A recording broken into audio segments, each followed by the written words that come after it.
আজকে একজন ফোন করেছিল, তার বাচ্চার পরঘাট করেছে। এই পরঘাট সম্পর্কে অনেকেই জানেন না। পরঘাটটা কী জিনিস আজকের ভিডিওর মাধ্যমে আপনাদেরকে বলবো। এই পরঘাট করলে কি কি হয়। অনেকে বাচ্চার ক্ষেত্রে অনেক দুষ্টু ব্যক্তি আছে এই পরঘাটগুলি করে। চুল কাপড় কেটে নেয়, আর কেটে নিলেই সেই বাচ্চাটি ভয়ঙ্কর অসুস্থতার কবলে পড়ে। কেন করে? অনেকে হিংসায় করে, অনেকে আবার কারোর বাচ্চা হচ্ছে না, যাতে তার বাচ্চা হয় এই বাচ্চাটাকে মেরে সেখানে গর্ভস্থ করার উদ্দেশ্যে সেটা করে। গ্রামগঞ্জের দিকে খুব বেশি হয়ে থাকে। যারা এটা জানতে পারে তারা কাটিয়ে নেয়, তখন সেই বাচ্চাটি সুস্থ হয় এবং ঠিক হয়ে যায়। তো আজকে হঠাৎ একজন ফোন করলো, তার বাচ্চার ভয়ঙ্কর জ্বর এসছে।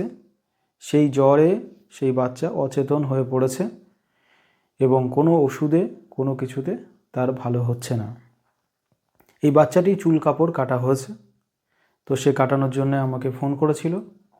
তো যাই হোক, আমার যতটুকুনি করণীয় আমি করে দিয়েছি।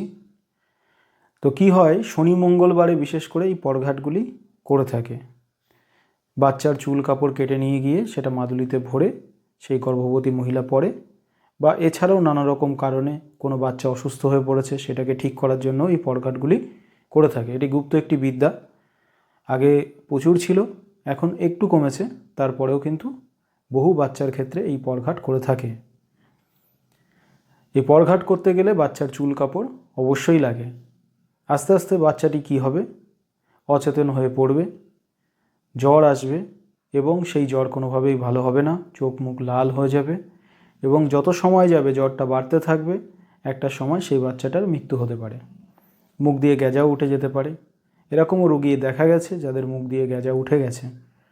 তো এই পরঘাট কেন যে বাচ্চাদের ওপরে করে, যারা করে তারা হয়তো একটা উদ্দেশ্য নিয়ে করছে, কিন্তু তবু একজনের কোল খালি করে আর একজনের কোল ভরা, এটা তো একদমই উচিত নয়।